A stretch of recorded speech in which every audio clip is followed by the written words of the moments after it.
Radio Éxito Educativo con Víctor Núñez.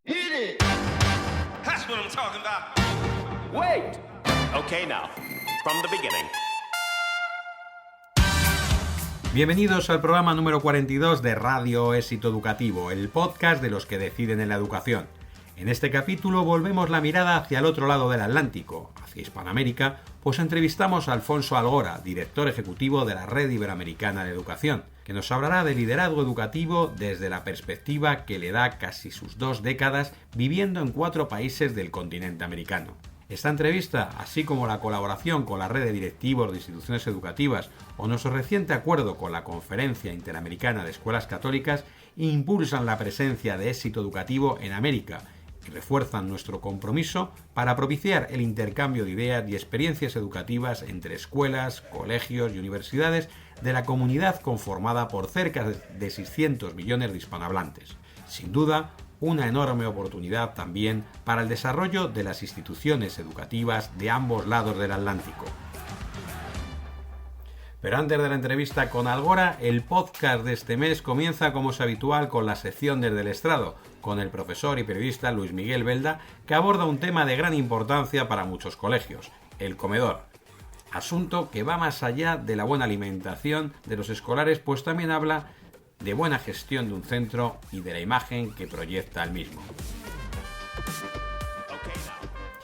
Y como ya hemos anticipado en el pupitre digital, sentamos a una de las referencias en el ámbito educativo iberoamericano, Alfonso Algora, director ejecutivo de la Red Iberoamericana de Educación, CEO del grupo colombiano NBC y líder educativo que, aun siendo español, lleva casi 20 años dirigiendo instituciones educativas en España, Costa Rica, Paraguay, Ecuador y Colombia. Además, es miembro de nuestro consejo editorial. Con él hablaremos de liderazgo, Iberoamérica y su visión sobre la gestión de los centros en ambos lados del charco. ¡Comenzamos! Desde el Estrado, una visión global de la educación con Luis Miguel Belda.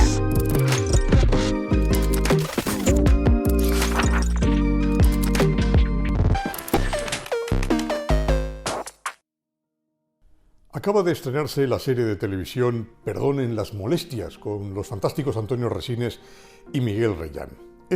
Reyán, se encuentra pachucho, aquejado de un cáncer de próstata por el que debe cuidar su alimentación. Resines, su amigo de toda la vida, es quien se ocupa de que Reyán no cometa excesos gastronómicos. En una cena en la que ambos cenan en casa, a Miguel Reyán le sirve el asistente a un plato bien diferente del que va a comer Resines. Y es cuando Miguel Reyán denuncia con ironía que la cocinera ha clavado la comida del hospital. Todos sabemos que la comida del hospital no es como para llevarse una Michelin, pero también todos sabemos que a un hospital no se va a degustar la mejor gastronomía, sino a curarse, y que en todo caso los menús adecúan a los enfermos y en ningún caso son insalubres o recetas temerarias. Esta escena me devolvió a una realidad similar, la de los comedores escolares y las recurrentes quejas que suelen manifestar los padres a partir de las quejas de sus hijos. Como muestra, este botón de lo que uno puede encontrar en forma de denuncia. Se trata de casos reales que en su día fueron denunciados.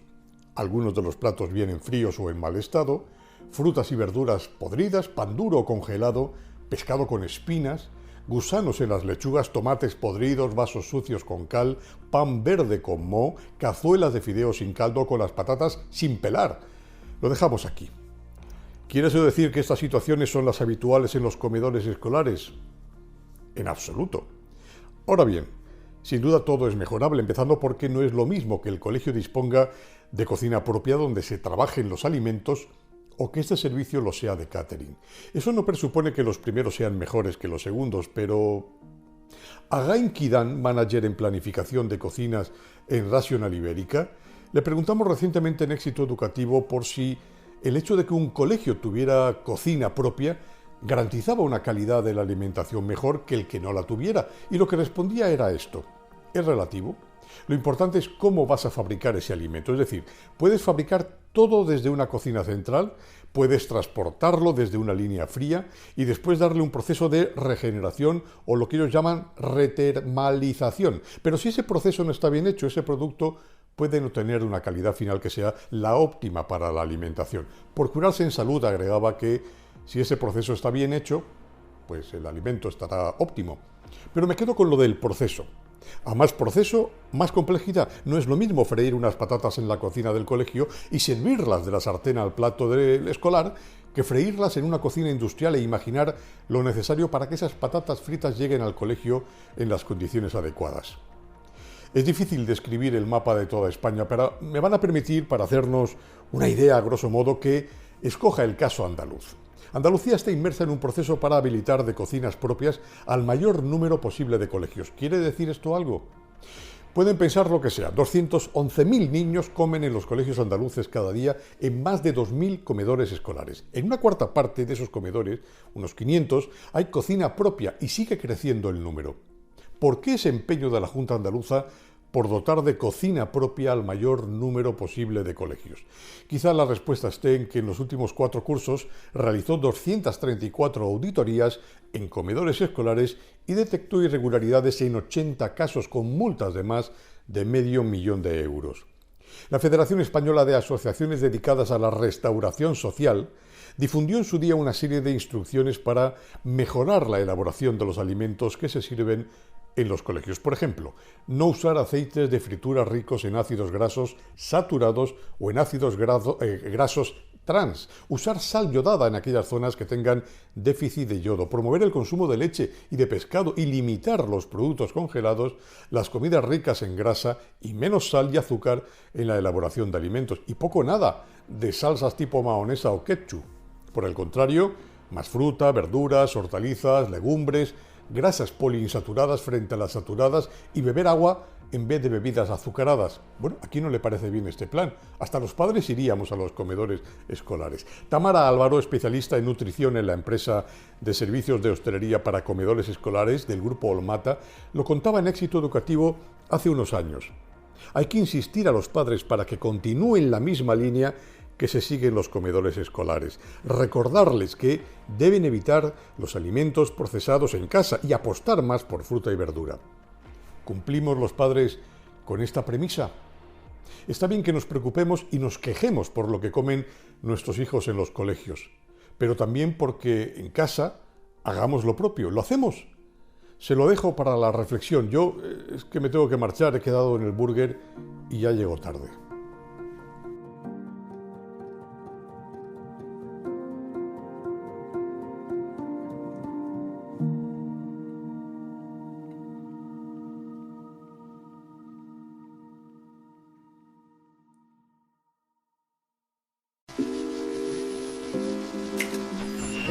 El pupitre digital.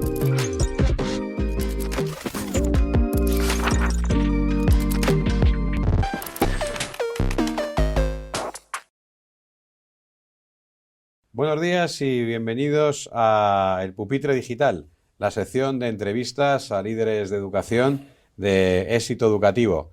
Tenemos hoy a Alfonso Algora, buen amigo ya y colaborador, miembro de nuestro consejo editorial y CEO del grupo NBC en Colombia y director ejecutivo de la Red Iberoamericana de Educación. Alfonso, bienvenido al Pupitre Digital. Muchísimas gracias. Bueno, pues antes que nada nos gustaría, sobre todo vamos a empezar por América, la tierra, Perfecto. Tu tierra de adopción, donde llevas casi ya 2 décadas. Sí, señor. Y que, conoces ya 5 países de los que has sido directivo tanto en universidad como en instituciones educativas de enseñanzas obligatorias, etapas de enseñanzas obligatorias. Y ahora mismo pues estás dirigiendo un proyecto muy interesante en el que también tengo el honor de formar parte en su junta de honor y que tiene muchas cosas en mente que acaba de nacer y que tú eres el director ejecutivo. Háblanos de la Red Iberoamericana de Educación. Bueno, pues la Red Iberoamericana de Educación surge como una idea patrocinada por la doctora Marcela Barbosa, que es la presidenta de NBC, en la cual pues nos aglutinó a diferentes líderes o diferentes personalidades dentro del mundo educativo a nivel iberoamericano, justamente pues para resolver muchos de los problemas que se estaban planteando antes de la pandemia y que justamente después de la pandemia pues se han venido incrementando, pues aspectos que tienen que ver pues con el liderazgo, que tienen que ver con el desarrollo socioemocional de los estudiantes, con la estabilidad y el mejoramiento continuo de los docentes y, bueno, pues a fin de cuentas, pues todos aquellos aspectos que inciden en la calidad educativa, pero desde un prisma de Iberoamérica. Iberoamérica, pues, aunque tengamos el mismo idioma y tengamos la misma raíz, pues curiosamente pues hay una cierta disgregación, ¿no? No tanto como, por ejemplo, hay en el mundo anglosajón, y creo que es un momento, como espero que luego hablaremos, necesario para que haya una unión y que el mundo iberoamericano se instaure como un modelo y como un modelo de éxito y como un modelo de excelencia a seguir. Llevas pues, 2 décadas prácticamente, has dirigido centros privados, algunos de carácter internacional, estás en un grupo que también tienen colegios con el modelo británico. ¿Ves muchas diferencias ahora que además también afortunadamente te tenemos por aquí, por España, con frecuencia? ¿Ves mucha diferencia entre el modelo de centro privado en Latinoamérica y el centro privado aquí en España? Realmente hay un cierto matiz de elitismo en el centro privado en Latinoamérica que en España, si bien es cierto que también lo tiene, pero lo tiene en un menor sentido, ¿no? Yo considero que la internacionalización no solamente tiene que circunscribirse a los centros privados, sino que la internacionalización debe de estar ya pues como la tecnología o como otros aspectos dentro de la pedagogía y dentro de lo que son los modelos educativos del futuro. Pero en realidad yo creo que ya las escuelas de cierto nivel en Latinoamérica sí que tienen un punto de excelencia muy parecido al europeo. También es cierto que muchas veces ellos tienden, en Latinoamérica, a mirar con excesiva exaltación a modelos europeos, pues como el modelo finlandés o incluso el modelo español, ¿no? Y tienen como una especie como de pequeño complejo a la hora de darse cuenta de que ellos mismos también tienen una serie de potencialidades y una serie de ventajas que deberían de fomentarse. Y dentro de también del modelo de gestión y de dirección, concretamente, y de liderazgo, tú ahora mismo estás trabajando en distintas escuelas de negocio, másters o maestrías allí en Latinoamérica. Sí. El tema del liderazgo. ¿Varía mucho la forma de liderar un centro educativo allí respecto a Europa o España concretamente? Sí, en ese caso definitivamente sí. O sea, el liderazgo yo creo que es una de las piezas claves para la educación del futuro y, bueno, y realmente para las empresas del futuro, ¿no?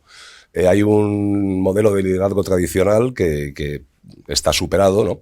Y está superado pues porque no es que estamos viviendo una época de cambio, como se suele decir, estamos viviendo un cambio de época, ¿no? Las personas, los estudiantes, los trabajadores ya tienen otra mentalidad, ¿no? Y ya aspectos de motivación, aspectos como la asertividad o como es el ir hacia el logro, la empatía y otros aspectos que tienen que ver con el liderazgo en sí, tienen que ser de alguna forma entrenados para que se cree una sinergia entre todo el grupo de trabajo, y en este caso que estamos hablando de instituciones educativas, pues es la comunidad educativa entera. La comunidad educativa entera tiene que englobar a docentes, directivos, la propiedad, los padres de familia, los estudiantes e incluso los antiguos alumnos, ¿no? Y no nos damos cuenta de que es una comunidad muy heterogénea. El objetivo tiene que ser el mismo, pero muchas veces los intereses pues son contrapuestos, ¿no? Entonces, ese liderazgo tiene que ser un liderazgo sistémico, un liderazgo que aglutine, un liderazgo que realmente anime a conseguir los objetivos de, bueno, pues lo típico, de misión, visión y demás, ¿no? Para conseguir, ¿no?, que la filosofía de la institución pues lleve a la excelencia. ¿Y qué otros apartados de la gestión consideras también más necesarios ahora mismo potenciar en una institución educativa en un contexto tan global, tan internacional como el que vivimos? Los recursos humanos, la gestión de los recursos humanos, la dirección financiera, la parte tecnológica, la de marketing. Bueno, es que, a ver, ya hemos superado, como te digo, lo que es el concepto antiguo de director de colegio, ¿no? El director de colegio, pues, de forma tradicional, pues era el profesor más antiguo, el profesor más carismático, que ya llegaba un momento en que, bueno, pues optaba a ese puesto de dirección general. Ese puesto de dirección general era eminentemente académico, ¿no? Ahora mismo, la configuración de las empresas en general y de los colegios en particular lo que requiere es un perfil de gerencia, ¿no? Ese perfil de gerencia lo que conlleva es que la persona tiene que ser, el directivo o el líder, tiene que ser aquella persona que coordine pues, todos los elementos tecnológicos, humanos, financieros, logísticos, tecnológicos, etcétera, para que, sabiamente coordinados, pues se llegue al objetivo. No necesariamente el líder tiene que ser una persona muy técnica en la parte pedagógica. Tiene que ser un gerente. Y precisamente, pues siguiendo incluso los modelos de inteligencia emocional de Goldman y demás, pues queda bien claro que aspectos como la inteligencia emocional y pues las habilidades interpersonales son mucho más importantes a la hora de la verdad en un directivo del siglo XXI que otros aspectos técnicos, ¿no?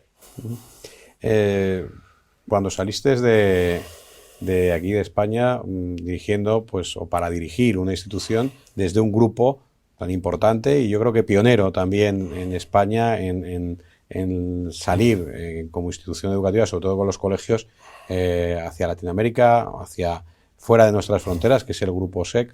¿Vistes, o sea, cómo viviste ese cambio de vivencial a todos los niveles y cómo ves también la configuración ahora de todos estos grupos españoles que les animarías?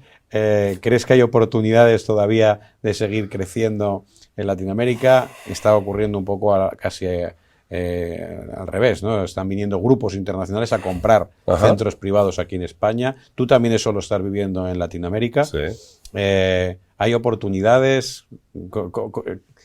¿Cómo has visto estos casi 20 años esa evolución, ¿no?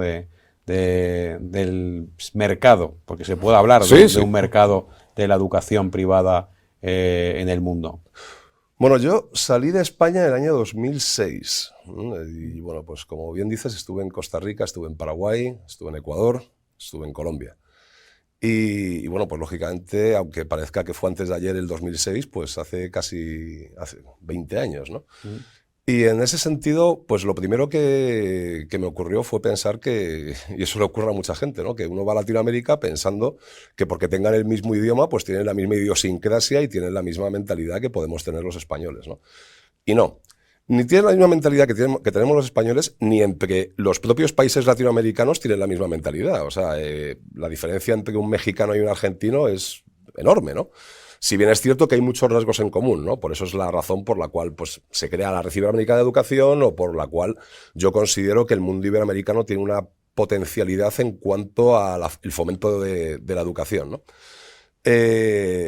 Ha cambiado muchísimo, muchísimo. Yo en ese sentido, pues la verdad es que, claro, en el caso del SEC, que es un transatlántico educativo de alto nivel, pues no puedo decir otra cosa que estoy muy agradecido de todo el tiempo que yo estuve, aprendí un montón y de alguna forma pues no estaría hoy aquí si no fuera por SEC, ¿no? Pero sí que es cierto también que la vida sigue y uno se da cuenta pues de las diferentes matices que hay y cómo el tiempo cambia y cómo las instituciones también tienen que adaptarse a esas necesidades. Respondiendo a tu pregunta, yo creo que es un buen momento precisamente la pospandemia, donde si bien es cierto que mucha gente, pues como muy apocalípticamente pensaba que la educación a distancia y que si todo lo que el homeschooling y demás, ¿no? Ha ocurrido todo lo contrario, ¿no? La gente ha abierto mucho la mentalidad, se ha dado cuenta de la globalidad que existe, de las posibilidades de negocio que hay, y más en un negocio, porque efectivamente la educación pues no deja de ser un negocio con un fin más altruista, ¿no? Y con una filosofía de mejoramiento de las sociedades, pero bueno, no deja de ser un negocio.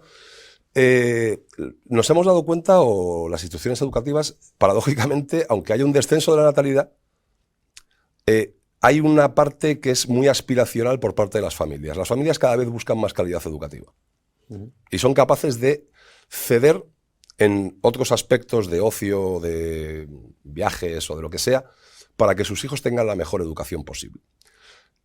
Antiguamente pues había criterios como el coste o como la cercanía del cole y demás, ¿no? Y ahora las familias, bueno, pues lógicamente los colegios se están modernizando, tienen unas páginas web mucho mejores, tienen unas redes sociales mucho más activas y las familias pues lógicamente están más informadas, ¿no? Entonces la competencia es bastante alta, pero también la rentabilidad es bastante alta, ¿no? Entonces yo creo que ahora mismo es un momento muy crucial pues precisamente para que se genere esa efervescencia que ya se ha generado entre España y Latinoamérica, tanto desde el punto de vista de colegios como desde el punto de vista de universidades, ¿no?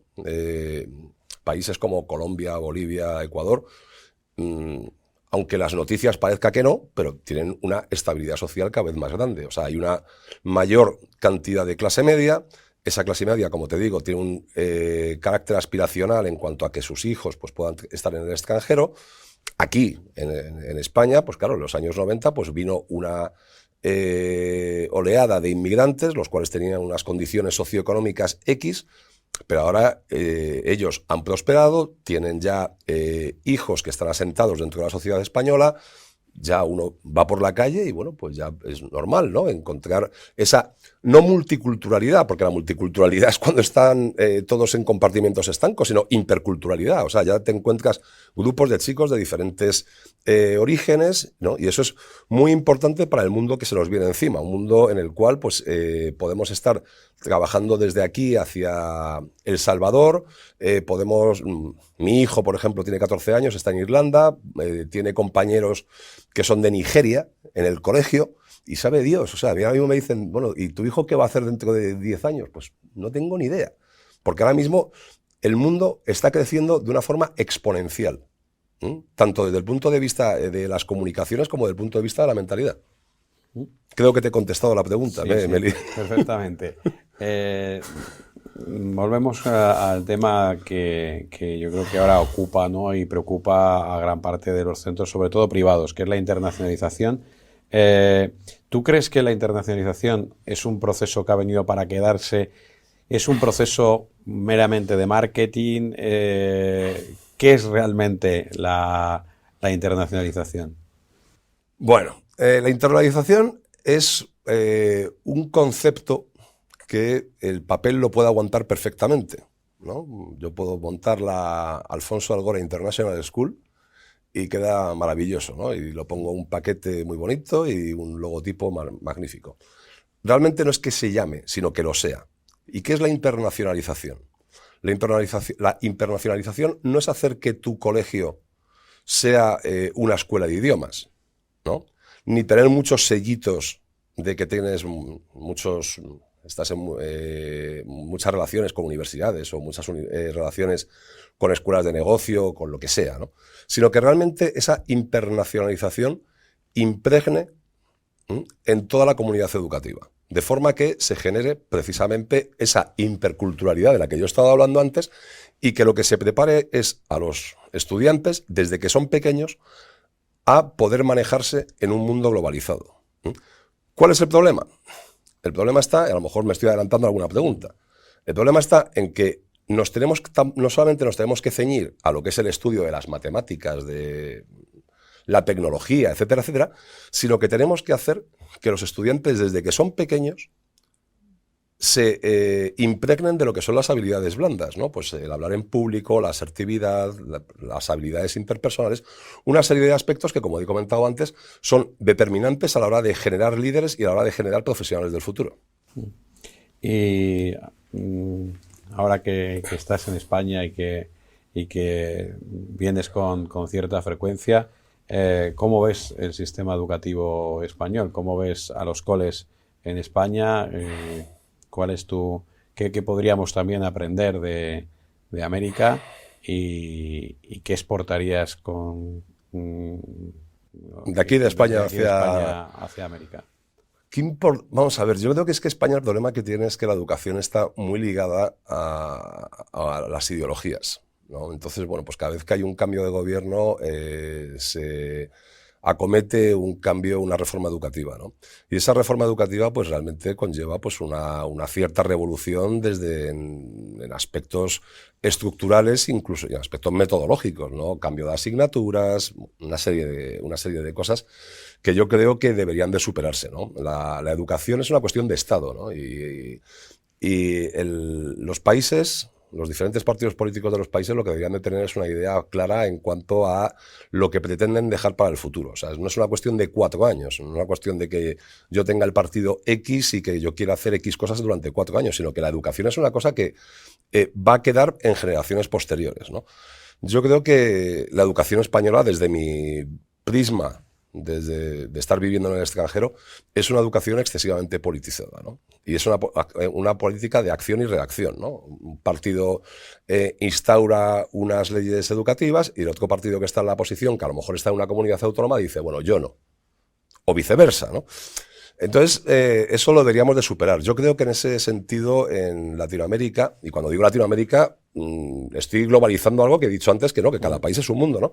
Pero de alguna forma en Latinoamérica hay una sensación como de tener que aprovechar una oportunidad de exportar esa excelencia de sus estudiantes, ¿no? Entonces no se lían en tanta discusión política y se centran mucho más en la parte pedagógica, evidentemente con su sesgo, pues que lógicamente cada uno pues tiene un director de colegio dentro de sí y cuando un político habla pues en función de su prisma, ¿no?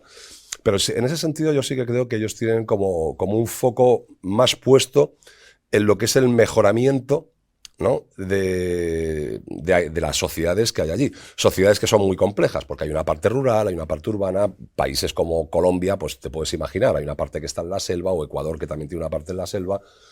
Pero yo ahí sí que los veo como mucho más centrados, ¿no? ¿Qué es lo que tiene España que podríamos exportar a Latinoamérica? Pues quizá el grado de cumplimiento que tenemos a la hora de ejecutar los compromisos, ¿no? O sea, los profesores en Latinoamérica, y con esto quiero también saludar a todos los profesores con los que yo he estado trabajando, que han sido magníficos, ¿no? Pero cuando uno está trabajando en un colegio internacional en América, el perfil de los profesores que son locales, la mentalidad cambia muchísimo, ¿no? Porque ellos se dan cuenta de que los parámetros por los que se guían son parámetros muy diferentes a los parámetros que a lo mejor se pueden guiar en instituciones locales. Es mi opinión. No con ello quiero decir que ellos no tengan esa capacidad de autogestión y demás, no, pero nosotros en España somos como un poco más autónomos y tenemos un nivel de autorresponsabilidad a la hora de hacer las cosas que quizás allí tienen que estar como más dirigidos. Por eso ahí el tema del liderazgo es un poco más complejo que aquí, porque allí sí que hay que estar un poco más encima de los procesos. Uh-huh. Una pregunta que solemos plantear aquí en el Pupitre Digital es si mañana se conforma un nuevo gobierno o, bueno, hay un cambio en el Consejo de Ministros y por un azar de la vida se te nombrara ministro de Educación, ¿cuál crees que sería tu primera medida a tomar en tu mandato? La primera medida, hacer una ley educativa a nivel estatal que se dejara de temas autonómicos y que realmente tuviera una visión universalista, global, internacional, moderna y con el fin de crear una sociedad más justa y solidaria, en lugar de quedarnos en aspectos políticos y demás. O sea, muy posiblemente la primera medida que tome pues sea muy impopular porque sería, no sé, cesar al 90% de los funcionarios que hubiera de libre designación y que tengan un matiz político. Es mi opinión, ¿no? Porque yo creo que, como te he comentado antes, yo creo que el problema que hay es que somos muy cortoplacistas, ¿no? Y nos fijamos mucho más en lo que nosotros creemos, cómo nosotros creemos que tiene que ser la educación, en lugar de pensar cómo tiene que ser la educación para la sociedad del futuro. Por ir un poco ya terminando, también uno de los temas ahora más importantes yo creo que es el estado de ánimo, ¿no? El bienestar emocional, se habla mucho, y bueno, pues esta semana pues hemos estado publicando y estamos pues haciendo un seguimiento, ¿no?, a datos sobre realmente alarmantes, como que más de un 50% de los universitarios tienen problemas relacionados con la ansiedad, con la depresión. O sea, que es un dato creo que alarmante, ¿no? Sin embargo, no se pone tanto el foco en el estado de ánimo del profesorado y ya, si subimos un escalón, menos aún en el de los directivos, que al final pues son los que también lideran, ¿no? Entonces, ¿tú cómo ves cómo ves la situación? ¿Realmente estamos mucho peor que antes? ¿La pandemia no ha dejado a la gente muy tocada? ¿Cómo ves ese bienestar emocional o la salud mental directamente, ¿no?, de directivos y profesionales de la enseñanza? Bueno, pues mira, vamos a ver. Si de toda la vida la profesión de la docencia ha sido una profesión, pues ciertamente no vilipendiada, ¿no?, pero sí que de alguna forma no tan bien vista, no tan valorada como debería de ser, o como está valorada, por ejemplo, en los países nórdicos. Tú ponte a pensar, 2 años, por ejemplo, en Ecuador, la pandemia ha durado 2 años, ¿no? Si a ti o a mí, con 50 años, durante estos 2 años, pues ha sido un impacto desde el punto de vista emocional, pues imagínate a un niño de 10 años que ha estado el 20% de su vida metido en su casa con una mascarilla puesta y luego sabe Dios en qué condiciones socioeconómico-familiares se pudiera encontrar. En el caso de profesores y de directivos, pues ocurre pues lo mismo. O sea, la pandemia lo único que ha hecho ha sido ser un acelerador de ese malestar emocional que han venido teniendo. O sea, hay un aspecto burocrático que tienen los directivos y que tienen los profesores de cumplimiento en cuanto a una serie de aspectos administrativos, que al final, pues de tanta repetición, pues ese cumplimiento se convierte en cumplo y miento, ¿no? Y bueno, pues lo que haces es pues rellenar papeles, das clase con toda la vocación del mundo y con todo el placer del mundo, pero estás atado, estás amarrado pues a las necesidades del centro por un lado, las necesidades y exigencias de las familias por otro lado, que, bueno, pues lógicamente eso baja los niveles de vocación de cualquiera, ¿no? Yo creo que no nos damos cuenta de que cualquier persona, no sé, Bill Gates, Barack Obama, cualquier persona destacable en el mundo de las ciencias, de las artes, de la política, ha tenido profesores. O sea, el profesor es aquel sujeto silente que hace que la siguiente generación sea más brillante que él, ¿no? Y de alguna manera yo creo que la vocación, ¿no?, pues se está apagando pues precisamente ante esos aspectos de presiones sociales, familiares, burocráticas, etcétera.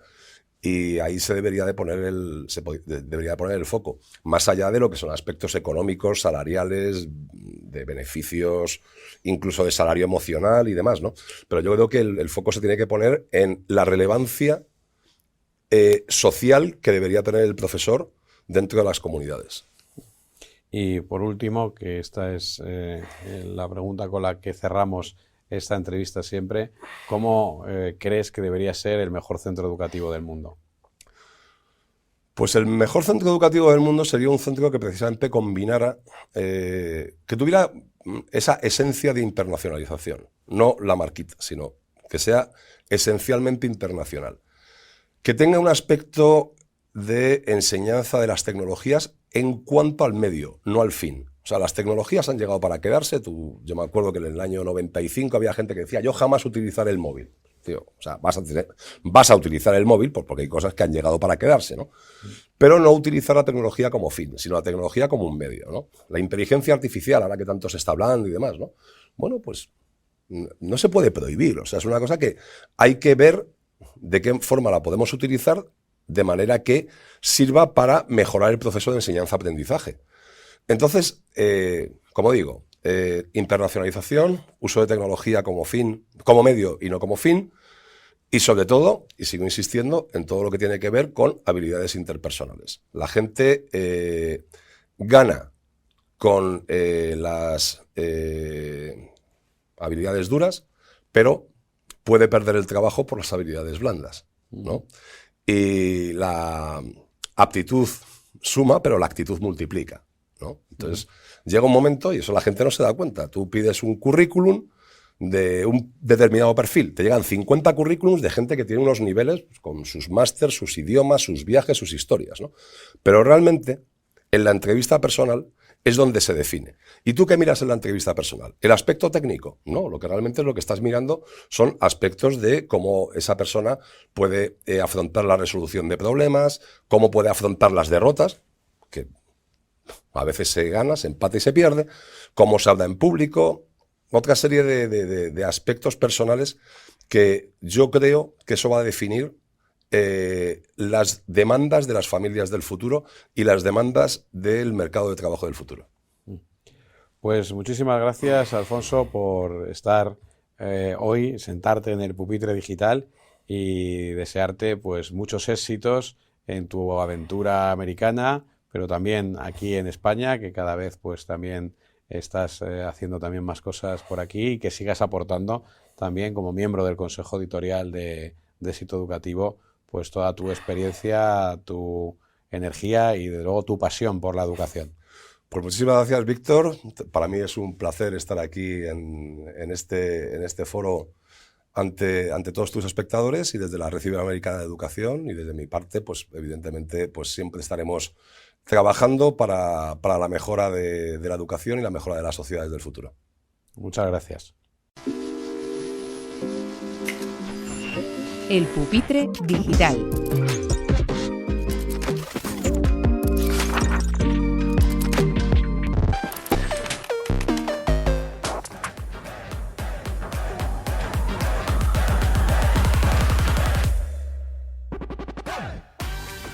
Y hasta aquí el programa número 42 de Radio Éxito Educativo. Un saludo de Víctor Núñez y nuestro agradecimiento al equipo técnico de los estudios de Udima Media, a la redacción de nuestro periódico y, cómo no, a nuestros patrocinadores, el Grupo Cefudima y a School Market, primera agencia de marketing educativo en España. Os recordamos que nos podéis seguir a diario a través de exitoeducativo.net, nuestras redes sociales y podéis escucharnos en las principales plataformas de podcast y también en nuestro canal de YouTube.